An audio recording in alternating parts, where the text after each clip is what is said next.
¿Qué tal amigos del conocimiento silencioso? Aquí estamos una vez más junto a ustedes para hablar de lo que nos interesa, nuestro tema sagrado, que es la cartomancia, el tarot clásico y su implicancia.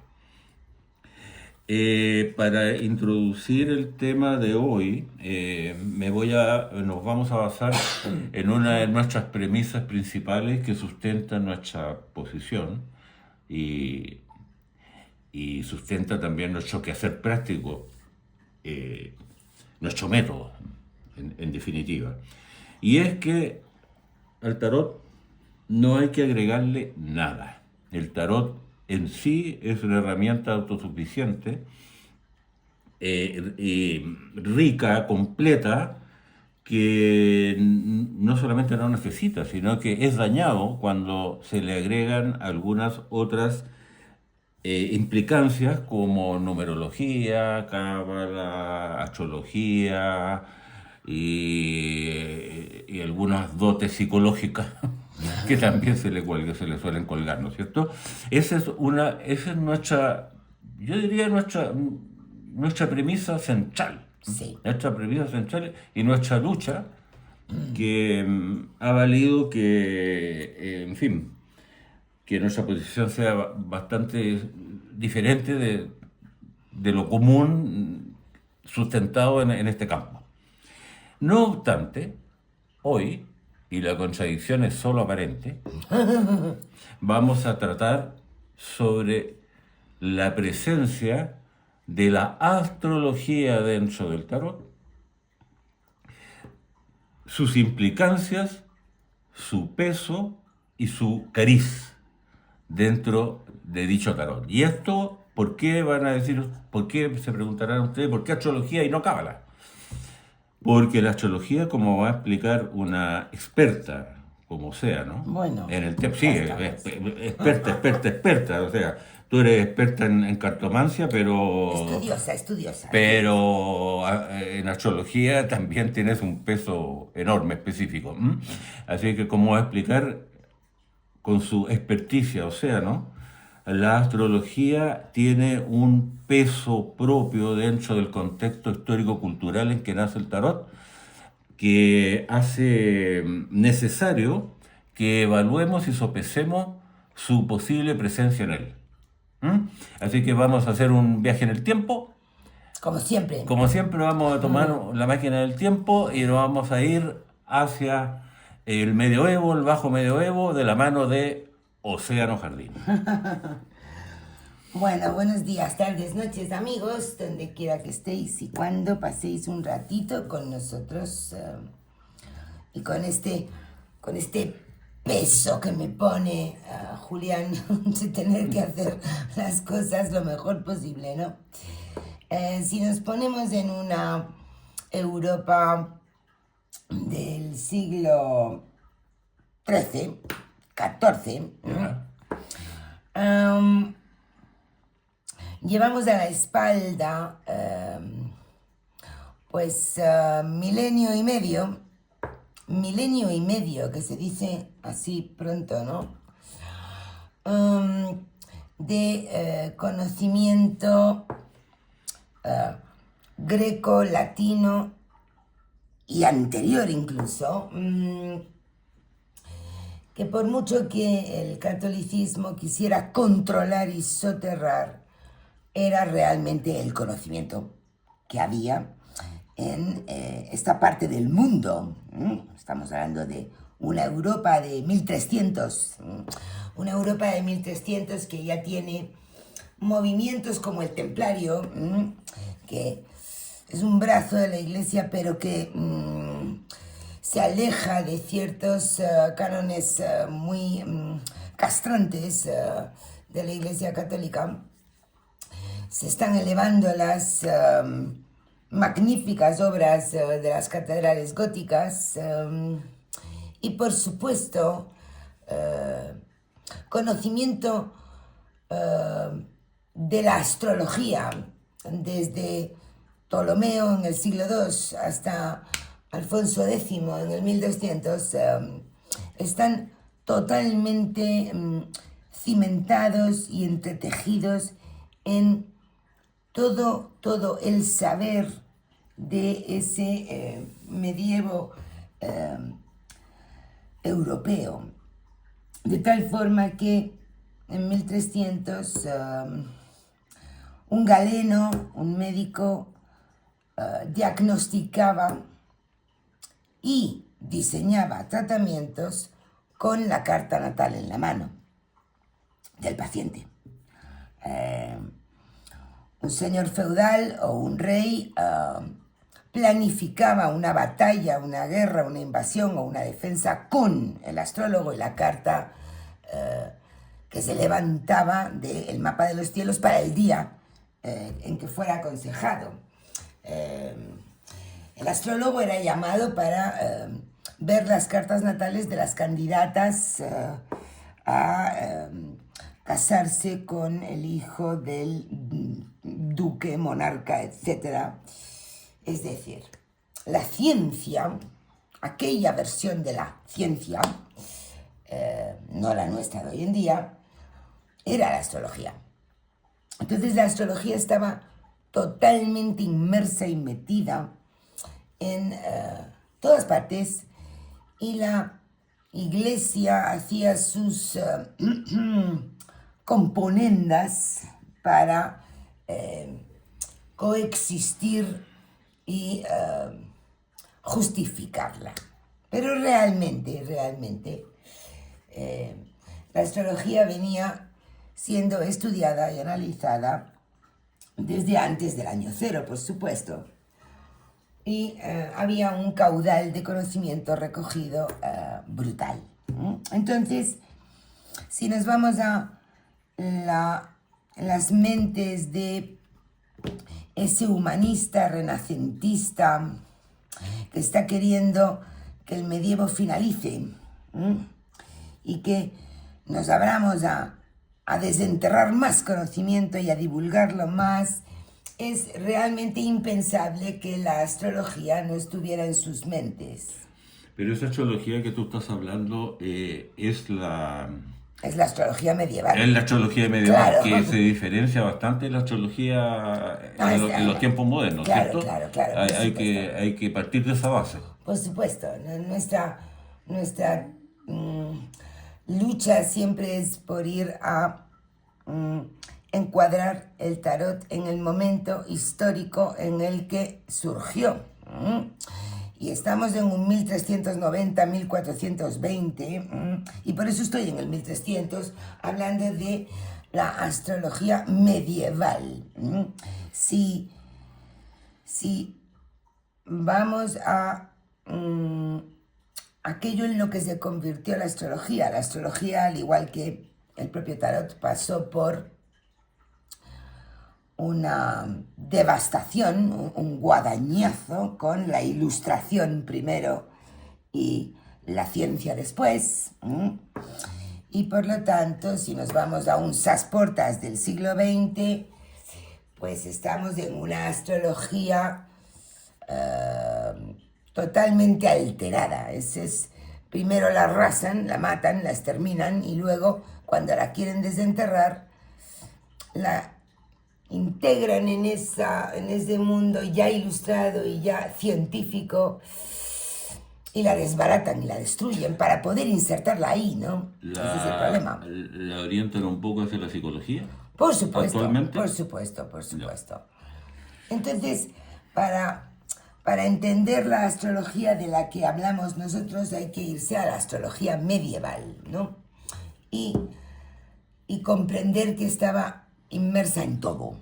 Porque si un galeno hacía un diagnóstico con la carta natal y planificaba cuándo se le hacía la sangría al señor con la carta natal y los planetas circundantes, pues había que entender que realmente estaba en todo, pero era una astrología medieval.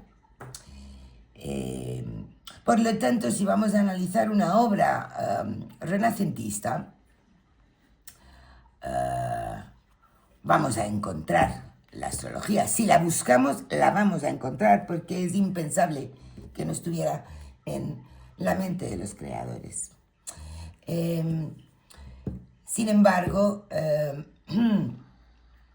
para encontrarla tenemos que identificar a los 7 maestros planetas de la antigüedad, de la astrología medieval, definirlos como eran entonces, y desde esa definición sí los podemos encontrar en 21 alegorías, 21, dejando fuera al pobre loco.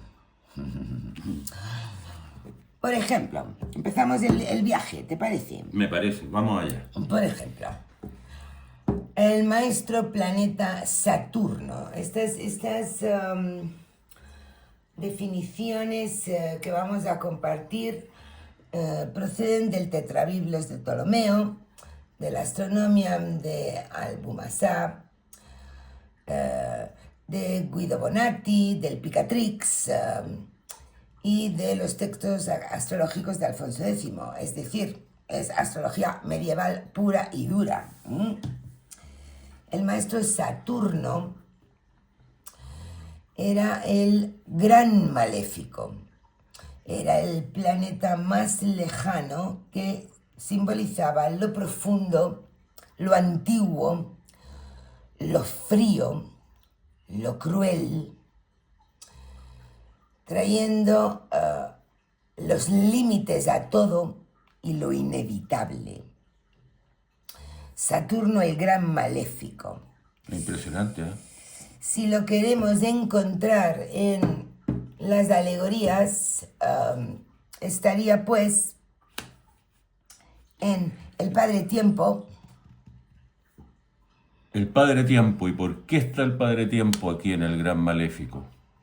Porque representa la vejez, el silencio, la prudencia y una cosa muy, muy bonita para mi opinión, lento e imparable a la vez. Sí. El tiempo tiene esa característica, lento pero imparable, es una idea muy profunda esa, en mi opinión. Luego, Dentro del maestro Saturno estaría el diablo. Don Sata. Paradójicamente. Don Sata, ¿no es cierto? Don Sata, ¿por qué está aquí? Por el gran maléfico. Por el Gran Maléfico, ¿no es cierto? Representando y teniendo el estandarte de los 7 pecados capitales y el encadenamiento terrible a la materia que tenemos todos. Y por supuesto, sí, el maestro Saturno, el gran maléfico, era el límite, el final y lo inevitable, pues cómo no va a estar ella, la parca, en el recogido, ¿no? Representando el final, la disolución y lo inevitable. Exactamente. No hay nada más inevitable que la muerte. Por lo tanto, si buscamos al planeta Saturno en la astrología medieval, en las alegorías del tarot, serían estas 3 quienes lo recogieran. Un trío escalofriante. Y muy medieval el planteamiento, donde había un gran maléfico, había un gran benéfico, que era Júpiter, por supuesto. Júpiter el gran benéfico, emblema de la sabiduría, de todas las bendiciones, del orden divino, de la providencia, de la conexión con Dios y del cosmos justo. De acuerdo a la astrología medieval, el gran benéfico Júpiter, si lo buscamos en las alegorías, lo encontraríamos en estas 3. El Papa Representando la autoridad sagrada, la sabiduría, puente entre humanos y la divinidad. Sí. Esas son las razones de por qué el Papa va debajo de este gran benéfico que es Júpiter. Luego tenemos Por supuesto, el juicio, el juicio como emblema de resurrección, de promesa cumplida y de justicia divina y sentencia divina, puesto que la virtud cardinal de la justicia no va a estar en los dos grandes planetas. Ellos son demasiado celestiales. Por lo tanto, el juicio lo encontraríamos en la tríada que pudiera recoger a Júpiter, y el mundo con su contenido alegórico de trascendencia y de la armonía del cosmos. Exactamente. La armonía del cosmos es una tríada bellísima esta, coherente con el planeta bajo el que está, ¿no? Que es el gran benéfico. Por lo tanto, ya tendríamos a el gran maléfico y el gran benéfico Saturno y Júpiter. Ya los habríamos podido encontrar en los triunfos. Vamos a avanzar un poquito porque solo son 7 los grandes maestros planetas de la astrología medieval, pero tienen un orden específico. El siguiente que corresponde es Marte, por supuesto. Marte. Es el maestro planeta, dios de la guerra, pero también del valor, de la pasión y, por supuesto, de la ira. Es un maléfico menor, no es tan maléfico como Saturno, pero es un maléfico menor, que recoge por igual la acción y el coraje para ella que el conflicto y la ruptura o devastación de todo. Por lo tanto, si buscamos a el maestro Marte en las alegorías del tarot, tendríamos a la virtud cardinal de la fortaleza. Virtud cardinal que representa lo que se necesita para la guerra y para la lucha, ¿no es cierto? Que es el valor y el coraje. Ajá.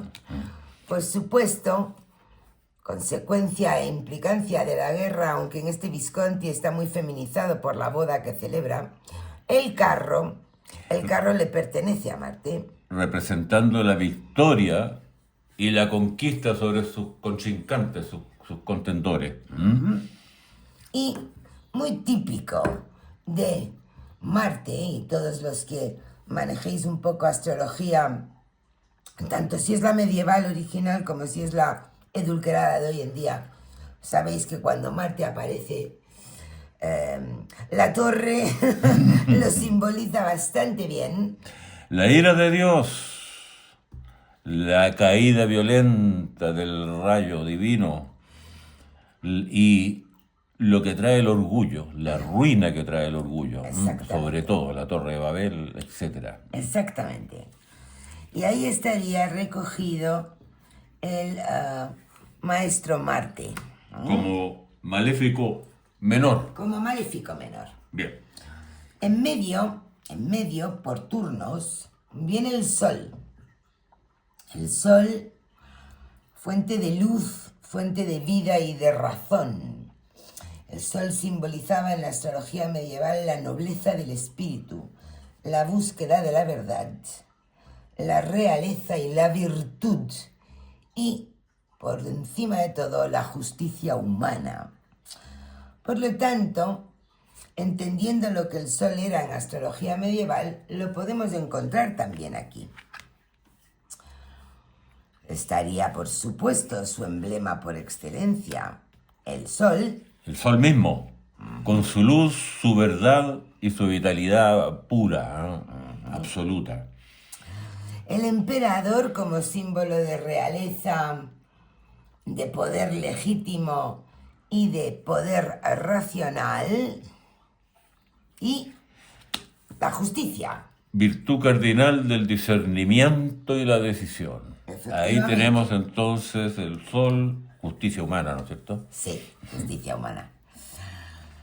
El Sol lo pondríamos aquí en medio. Y ahora vendría, por supuesto, nuestra querida Venus que es la benéfica menor, hija de el benéfico mayor Júpiter. Venus era en astrología medieval la señora del amor, la señora de la belleza, de la armonía y de todas las artes. Planeta benéfico menor que rige los sentimientos, los vínculos y la fertilidad. Y en las alegorías renacentistas nos la encontramos, por supuesto, en la estrella, que es la propia Venus vespertina, la emperatriz y el amor.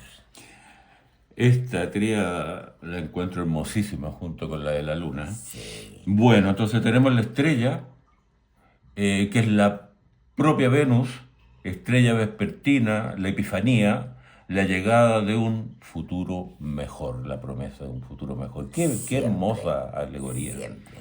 Luego tenemos la emperatriz. Yes. Ella es el emblema del poder femenino legítimo y del poder de la creación.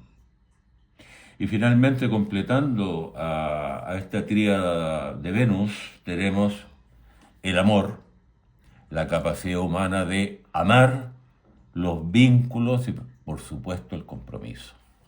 Hermosísima tríada. Ahí encontraríamos al planeta Venus, benéfico menor. Y nos quedarían dos, de acuerdo a la astrología medieval. El ambivalente y tramposillo Mercurio. Mercurio, el mensajero de los dioses, que por igual simboliza la inteligencia y el ingenio que la astucia y la mentira, que rige el lenguaje y la comunicación, el comercio, las ciencias, pero en su ambigüedad esencial también comanda la estafa y la traición. Por encima de todo, los desplazamientos y la velocidad. Ese era el Mercurio medieval, ¿no? Bien ambivalente, ¿eh? Oh, sí, que tiene varias caras. Y si lo buscamos en las alegorías renacentistas del tarot, como en todos los personajes renacentistas, ¿verdad? Lo encontraríamos en el bateleur, por supuesto, en en el colgado y en la caprichosa fortuna, por supuesto.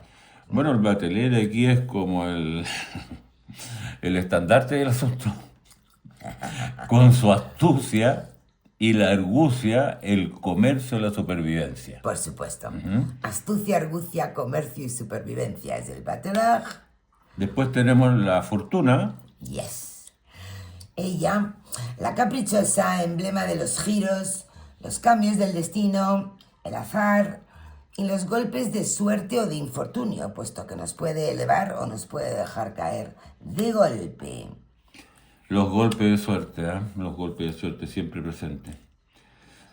Finalmente, cerrando esta tríada, tenemos a nuestro simpático colgado, que representa, obviamente, el traidor, el ladrón, el estafador y su castigo, como bien lo representó Mitelli en su tarotquino. Sí.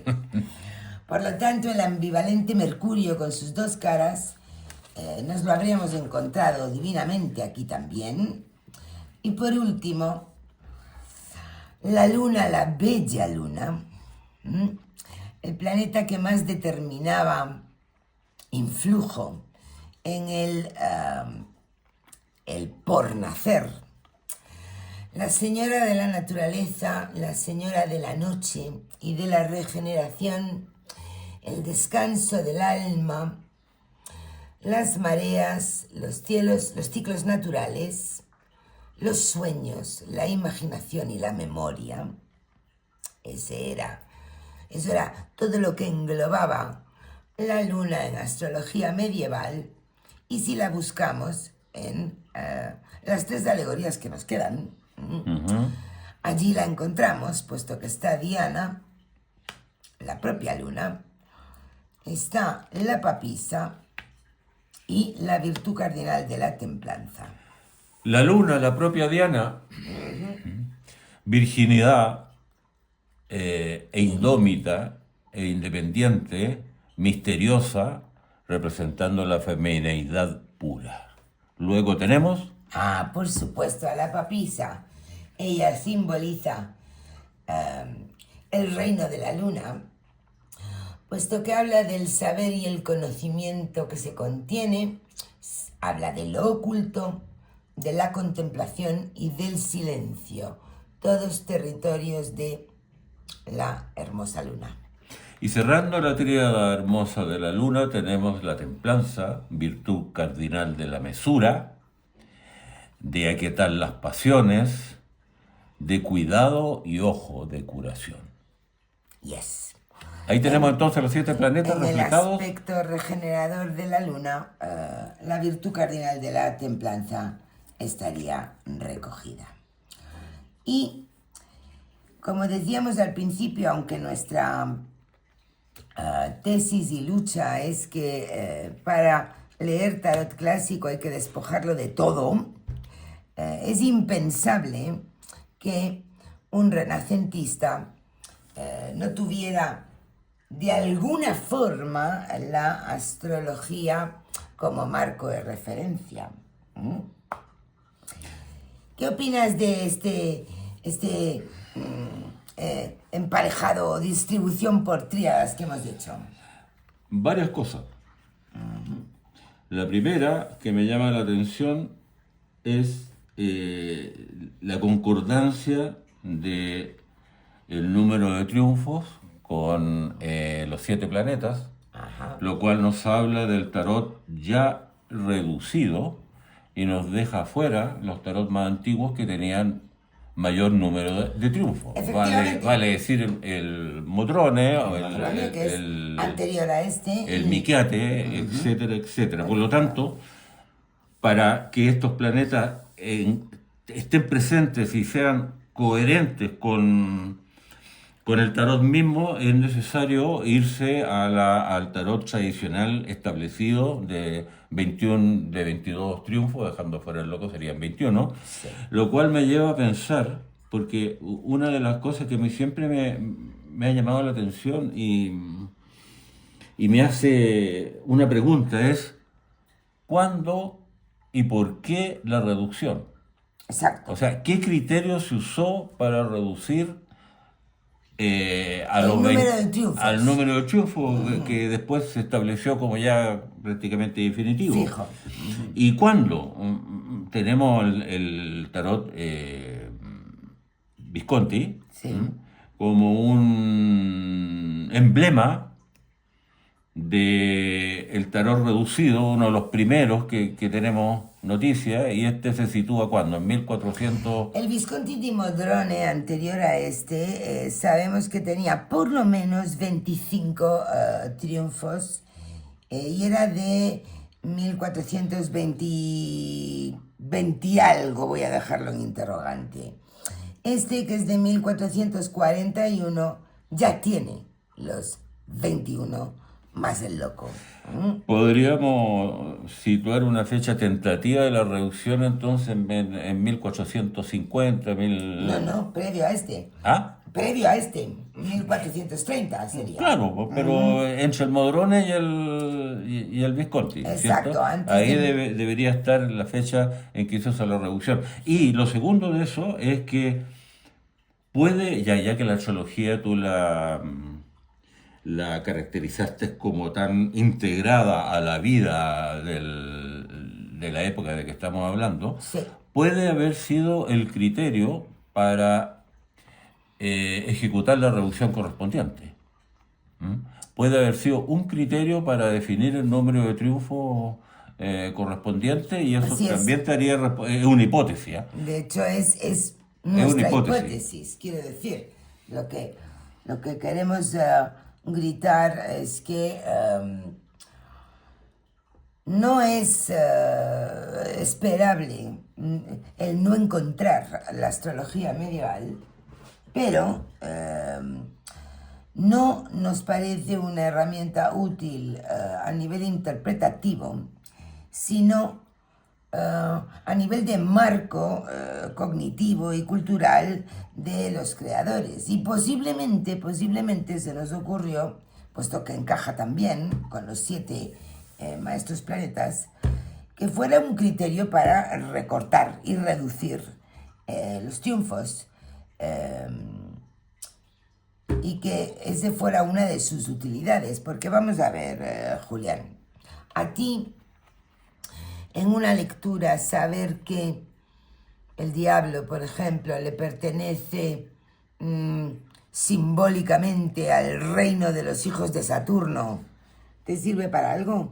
Bueno, que ahí está la gran pregunta, ¿eh? La gran pregunta que al contestarla viene a refrendar nuestra posición, ¿m? Que es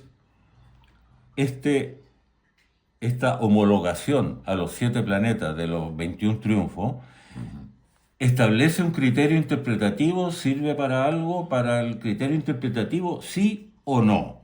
Entonces yo, en su momento, haciendo de abogado del diablo, de Morris West, te decía y te planteaba una posición que tú desmontaste rápidamente, pero vamos allá. Yo te decía, si hay un gran maléfico y hay un maléfico menor, y hay un gran benéfico y hay un benéfico menor, y hay un Marte que también tiene una connotación negativa, y hay una Venus, que no, Venus en la benéfica menor, está la Luna, ¿no es cierto? Y el ambivalente Mercurio. Su presencia mayoritaria en una tirada podría estar indicándonos el sentido de la respuesta. Si hay mayoritariamente cartas que pertenecen al maléfico y al gran maléfico, podríamos decir que la respuesta se inclina hacia lo negativo, hacia lo malo, por lo tanto podría servir de un criterio interpretativo. Eso fue yo haciendo abogado al diablo, que podría ser un elemento de juicio en que la astrología tuviera un peso interpretativo en el tarot, pero tú me lo desmontaste rápidamente.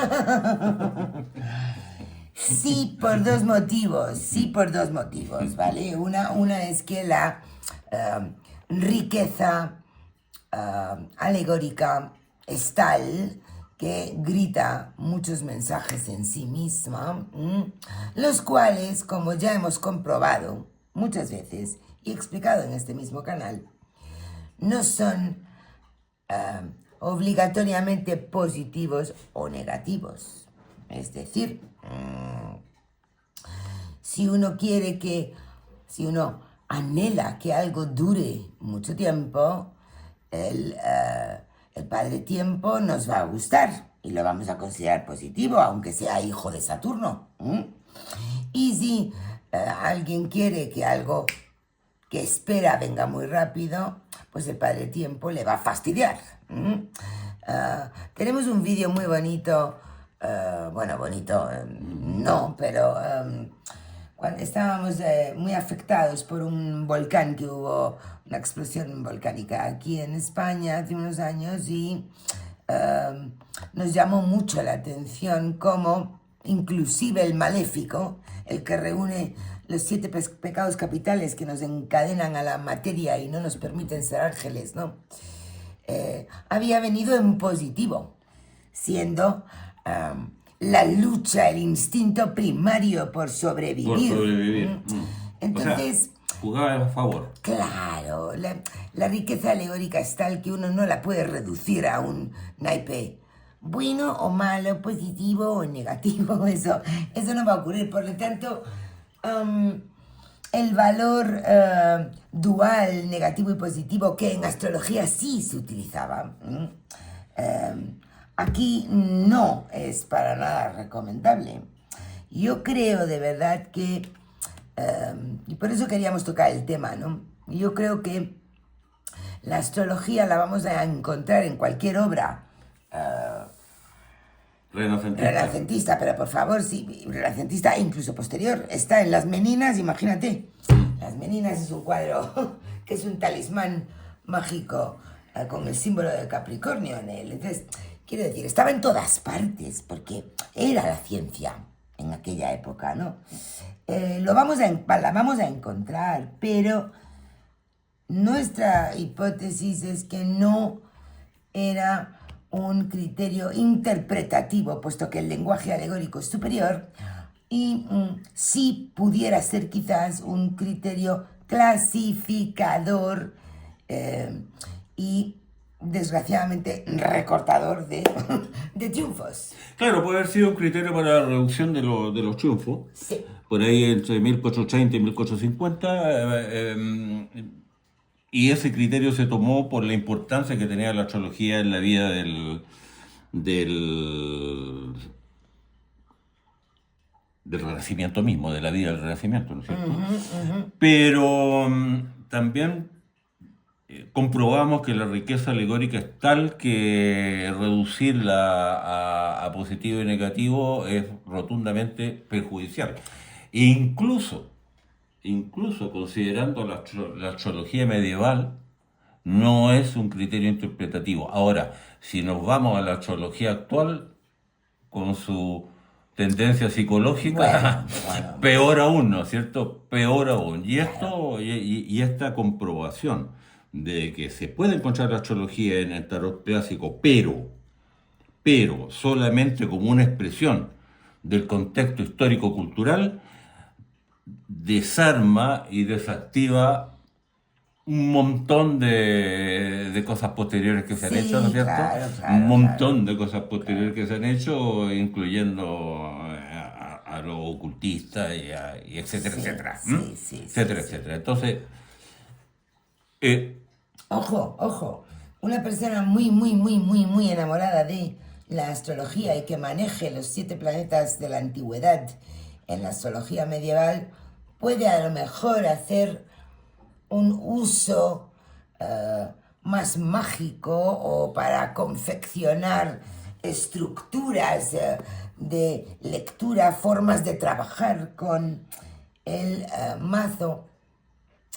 Algo se puede hacer porque está ahí como una matriz de base, pero no para la interpretación de estas magníficas alegorías que, recordemos, eran más como triunfos de los 22 que quedaron establecidos, eran más.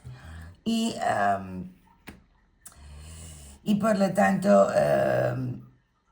queríamos compartir 2 cosas. Uno, que si la vamos a buscar, busquémosla de acuerdo al lenguaje medieval de la astrología, no al de hoy en día. Es impensable que vayan a salpicar los signos zodiacales. No, eso no tiene sentido. Emplearían siempre los maestros planetas.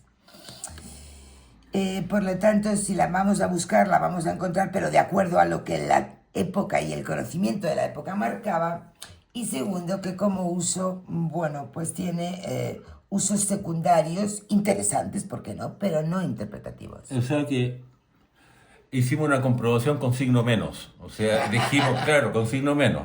Sí. Como cuando uno en matemática multiplica por menos Por uno. menos. Por menos uno.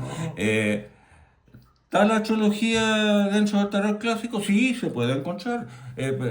¿Forma parte del criterio interpretativo? No forma parte del criterio interpretativo. Por lo tanto, eso demuestra que el tarot en sí mismo es una herramienta autosuficiente y que no hay necesidad de colgarle nada, ni afanes terapéuticos, ni mágicos, ni numerológicos, ni cabalísticos, ni astrológicos, ni análisis transpersonales y consejos y bla, bla, bla, bla.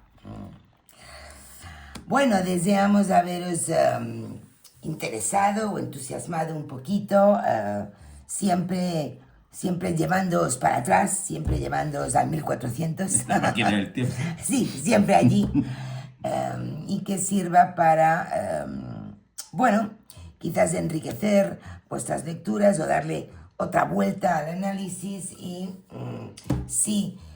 Si amáis la astrología, viajad a la astrología medieval, que era francamente muy superior a la actual, en mi opinión. ¿Algo más? Nada más por hoy. Hasta la próxima. Besos para todos, amigos.